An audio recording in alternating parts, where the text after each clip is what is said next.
Alright, family, Ghetto News reporter, DR.STEVE, the mayor of the lead. Today is Tricky Tuesday in my city, Chicago. May 17th, 2022. I'm at the Museum of Science and Industry. A lot of people, a lot of problems. You understand what I'm saying? Nothing happens in this world by mistake. Now, Father's Day allegedly supposed to be on June 19th of this year, 2022. My ex-girlfriend, Donna Marie Evans' birthday is allegedly supposed to be on June 19th of this year, Father's Day.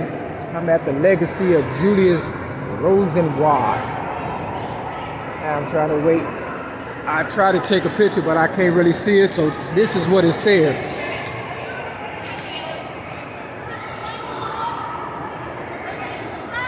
I'm gonna have to read it. It said the legacy of Julius Rosenwald. I have long felt that Chicago should have as one of its most important institutions for public usefulness a great industrial museum, ... end of quote. In 1911, the Rosenwald family took a trip to Europe, spending several weeks in Munich. One morning each week, Julius Rosenwald would tell his two youngest children that they could go anywhere they wanted in the city. And every time his 8-year-old son, William, picked the new science museum, the Duchess's Museum, having spent many days exploring its unique, interactive, and hands-on exhibits, Julius Rosenwald became convinced that there should be a place just like it back home in Chicago. And so the idea for the Museum of Science and Industry was born.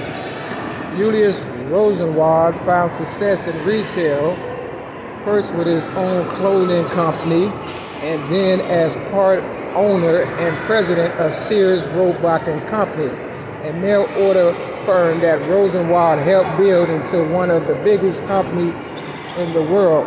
Rosenwald later made his mark as a philanthropist, most notably in supporting the construction of more than 5,000 schools for African American children in rural communities in 15 southern states. These came to be known as Rosenwald's schools, and they were responsible for educating 1/3 of all African American students in the South. Sadly, he did not live to see the institution he had championed, but he was not forgotten when Chicago's newest museum opened on June 19th, 1933, 1 year after his death. It was introduced to the world as the Museum of Science and Industry, founded by Julius Rosenwald. End of quote. This institution stands as a living, growing, imaginative testament to the legacy of Julius Rosenwald, who believed in providing knowledge and opportunity to any or everyone. Like I said, nothing happens in this world by mistake. And 9 times out of 10, it was a lady who had something to do with it, but men always taking over. Men is always taking over. And so, that's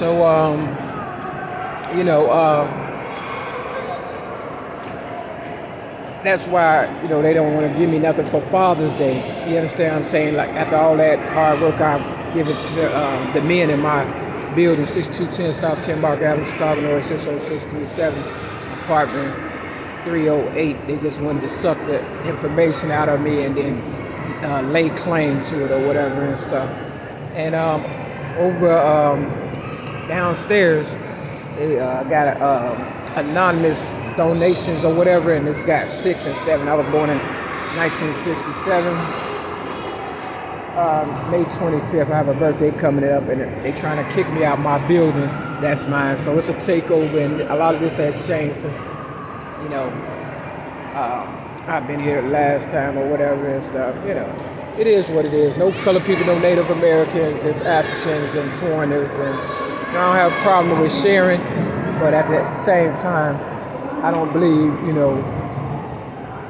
people should just not include the ones who help get them there, like my ex-girlfriend, Donna Marie Evans. But this is all symbolism because I'm an originator of rap since the age of 8. I knew my ex-girlfriend, Donna Marie Evans, the Italian stallion. Her birthday, June 19, and it falls on Father's Day. My first ever YouTube video, Mary Mac vs. Fat Black Oprah Winfrey, fell on Father's Day. November of 2007 is when I uploaded it, but the letter that I wrote on Father's Day, and if anybody deserves a break on Father's Day, it's me. So I'm the queen of speed. I ain't been here long, but I've figured out a lot of stuff within a couple of minutes that I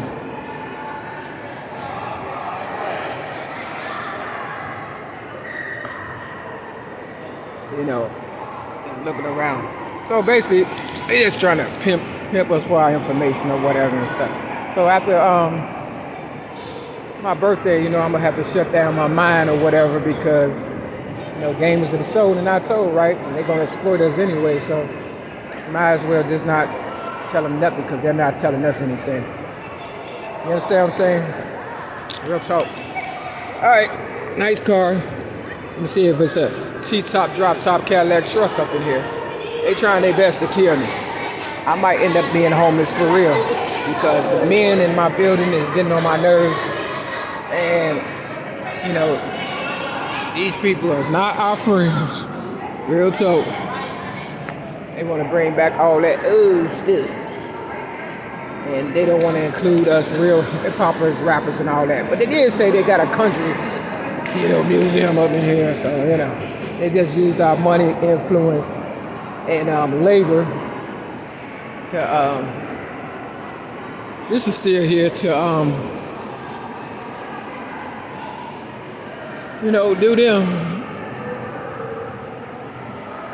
Yep, black and yellow.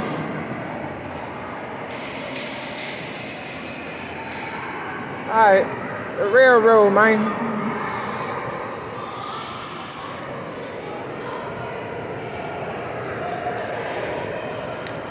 I can't settle for crumbs when I know I'm worth so much. That airplane says 727 jet mainliner. You know our people.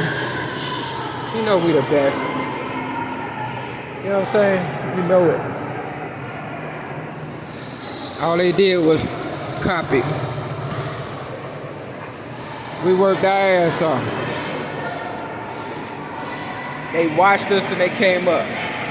Ain't no problem with people watching and coming up, but when you don't give, shout out to the ones who did it first. I just flipped the book, Who Did It First, to page 60 and 61. Dropped that 0, you got 6. Stood up for myself against child abuse at the age of 6 in 1973. But of course, white people want to act like they did it all. So let them think that. And when we in heaven and they trying to get in, we gonna remember it then. All right. So sorry that I wasn't able to make y'all dreams come true, real Mary Malcolm Myers. But if you got anything out the deal, it was better than nothing. Right? Peace.